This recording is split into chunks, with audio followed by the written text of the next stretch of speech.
Bienvenue dans cette nouvelle édition du QG Week-end sur Africa 24. Voici les titres de l'actualité. Promouvoir le commerce intra-africain, c'est l'objet du Forum international Afrique Développement qui se tiendra le 27 et le 28 juin prochain au Maroc. Un rendez-vous incontournable pour les opérateurs économiques afin d'envisager tous ensemble le renforcement des liens économiques inter-africains.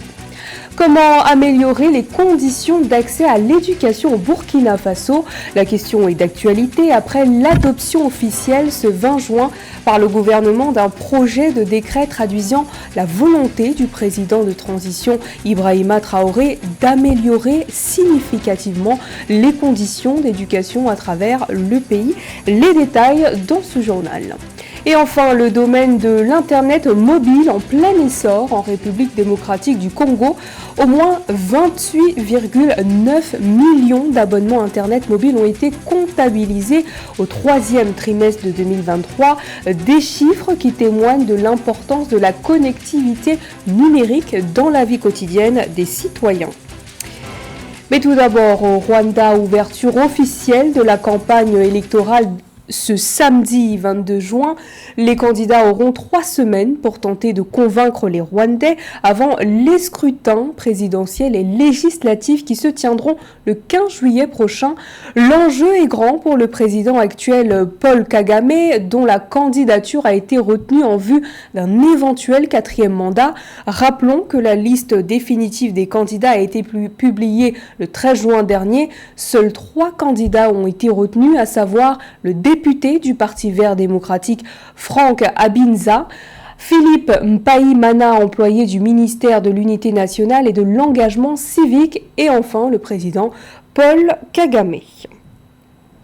Toujours dans l'actualité politique, la Cour pénale internationale a lancé ce 21 juin un mandat d'arrêt international contre Iyad Ag Ghali, chef du groupe de soutien à l'islam et aux musulmans liés à Al-Qaïda dans le Maghreb islamique. Un mandat retenu pour des crimes de guerre et des crimes contre l'humanité qui auraient été commis au nord du Mali entre janvier 2012 et janvier 2013. La Cour va donc adresser une demande de coopération aux autorités compétentes de tout État pertinent pour l'arrestation et la remise du suspect. Le commerce intra-africain beaucoup trop sous-exploité, un bilan établi par les experts en la matière à l'approche du Forum international Afrique Développement qui se tiendra du 27 au 28 juin 2024 à Casablanca au Maroc. Organisé par le groupe Attijari Wafa Bank et le Fonds panafricain Almada, l'événement a pour objectif de promouvoir le dialogue, les investissements et le commerce intra-africain. Selon les chiffres officiels, en 2023, ce commerce représentait environ 15% du total des échanges du continent. Des chiffres à améliorer. Le point avec Philippe Akwa. Selon les experts, le commerce intra-africain représenterait environ 15% du total des échanges en 2023, ce qui démontre un potentiel significatif mais encore sous-exploité. Lancé en 2010, le Forum international Afrique Développement, plateforme de référence sur le continent, s'inscrit dans la dynamique de promotion du dialogue, des investissements et du commerce intra-africain.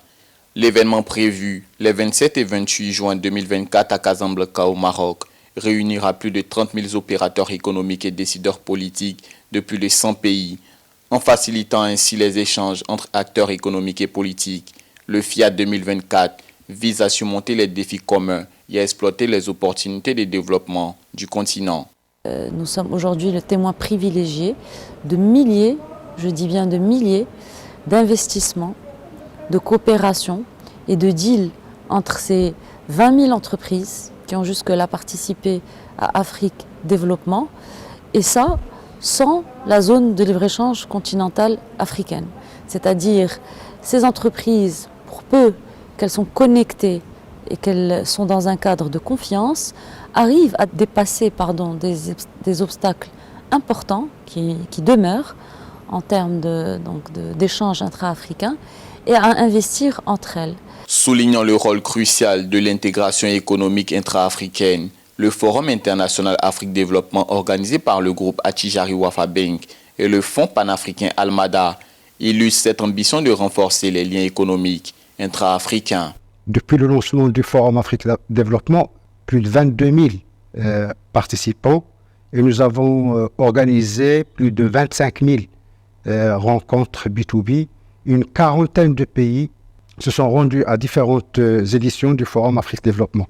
C'est ce qui fait du Forum un rendez-vous incontournable, en effet. Selon les chiffres officiels, les investissements directs étrangers et intra-africains ont atteint 23 milliards de dollars en 2023, marquant ainsi une augmentation significative par rapport aux années précédentes. Le Forum international Afrique Développement, depuis sa création, a démontré son efficacité en consolidant les corridors d'affaires à travers des missions multisectorielles à fort impact dans des secteurs clés, notamment l'agro-industrie, les infrastructures et les énergies. Améliorer l'accès à l'éducation et à la formation, c'est l'objectif visé par le gouvernement burkinabé. Plus précisément, ce 20 juin 2024 s'est tenu un conseil des ministres durant lequel le gouvernement a adopté un projet de décret à l'initiative présidentielle relative à une éducation de qualité pour tous. Un projet qui traduit notamment la volonté du président de transition Ibrahima Traoré d'améliorer significativement les conditions d'éducation à travers le pays. Cheikh Omar Kamara. Le Burkina Faso a connu une multiplication des attaques visant élèves, enseignants et écoles en 2022 et 2023. Plus de 6 000 écoles sont restées fermées et plus d'1 million d'enfants non scolarisés en raison de la violence et l'insécurité. Pour garantir l'accès à l'éducation, le gouvernement burkinabé réuni en Conseil de ministres a adopté le 20 juin 2024 un projet de décret portant initiative présidentielle pour une éducation de qualité pour tous. Il s'agit de la matérialisation de la volonté du président du Faso d'améliorer de façon rapide et significative les conditions de l'éducation dans son ensemble. L'initiative ambitionne d'intervenir dans tous les ordres d'enseignement, depuis le préscolaire, le primaire, le post-primaire, le secondaire, le supérieur, mais aussi l'enseignement et la formation technique et professionnelle. Il s'agit d'une initiative qui a une durée de 5 ans et qui sera logée au sein du Bureau national des grands projets du Burkina Faso. Cette initiative marque également un engagement fort du gouvernement burkinabé en faveur de l'éducation comme levier essentiel pour le développement durable et la prospérité nationale. L'initiative devrait également permettre la réalisation d'infrastructures plus solides à même de mieux résister aux intempéries, de mettre également les universités aux normes à travers la construction d'amphithéâtres, de bibliothèques et de restaurants universitaires, et enfin de valoriser la recherche scientifique. À noter que l'initiative présidentielle est composée de 7 composantes stratégiques, à savoir la construction d'infrastructures éducatives, la création d'une université polytechnique, les réformes visant à renforcer les structures de gestion scolaire, l'amélioration des cadres d'apprentissage et de formation continue des enseignants, ainsi que la revitalisation de l'enseignement professionnel et technique, entre autres. Dans l'actualité économique, l'Internet mobile a connu une expansion sans précédent en République démocratique du Congo. Les chiffres sont très parlants. Le pays comptabilise 28,9 millions d'abonnements Internet mobiles au troisième trimestre de 2023, selon les données de l'autorité congolaise des postes de télécommunications, ce qui représente une croissance de 39,6% par rapport aux 20,7 millions d'abonnés identifiés par le régulateur au troisième trimestre 2020, un sujet de Cheikh Omar Kamara. La République démocratique du Congo a connu une expansion remarquable de l'accès à Internet mobile au cours des dernières années, avec une croissance spectaculaire de près de 40% entre 2020 et 2024. Le nombre d'abonnés à l'Internet mobile a considérablement augmenté, marquant un tournant majeur dans la connectivité numérique du pays. Selon l'autorité de régulation de la poste et des télécommunications du Congo, ARPTC, la RD Congo comptait 28,9 millions d'abonnés à Internet mobile au troisième trimestre 2023, selon les données, contre 7 millions au troisième trimestre 2020. Ce résultat est dû au fait aussi que les autorités de régulation deviennent de plus en plus indépendantes dans la mesure où leur rôle est central dans le fait que le marché qui est le marché des télécommunications devait être concurrentiel pour permettre à ce que en Afrique on ait l'internet ou bien les services de télécommunications à un coût relativement faible, puisque c'est des intrants qui rentrent dans le processus de production et donc c'est des indicateurs de compétitivité. Selon l'ARPTC, cette progression rapide de l'adoption de l'Internet mobile en RD Congo témoigne de l'importance croissante de la connectivité numérique dans la vie quotidienne des citoyens. Le parc d'abonnés mobiles passant de 39,9 millions à 56,1 millions au cours de la période. Donc véritablement, il faut que les autorités de régulation fassent encore plus d'efforts pour rendre le marché plus concurrentiel et amener les opérateurs qui sont en général sur un marché de oligopole à offrir un service de qualité et à un coût réduit pour permettre définitivement d'atteindre l'objectif de service universel pour les services de télécommunication. Cette croissance intervient dans un contexte marqué par une forte demande en connectivité Internet à l'émergence de nouveaux modes de consommation numérique, notamment les réseaux sociaux. Le taux de pénétration est passé de 1,9% en 2013 à 30,4% en 2023. Ce chiffre reste toutefois inférieur à la moyenne africaine de 40% en 2022. La lutte contre la pollution, toujours d'actualité au Bénin. Comment concilier écologie, environnement et santé dans le port autonome de Cotonou en plein travaux d'extension? Le port a décidé de renforcer sa surveillance environnementale avec l'installation de capteurs d'identification de polluants afin d'analyser l'air dans l'enceinte portuaire et de déceler les facteurs nocifs à éradiquer. Esther Conan. Au Bénin, le port de Cotonou affiche un taux de réalisation des objectifs environnementaux de 88,40% d'après le rapport 2022 sur l'état environnemental. Pour mieux respecter les normes environnementales, l'autorité portuaire s'est dotée de capteurs pour analyser l'air qui circule sur la plateforme portuaire et agir sur les activités qui polluent l'environnement. Le port va analyser ces gaz et agir sur les activités qui polluent l'environnement portuaire.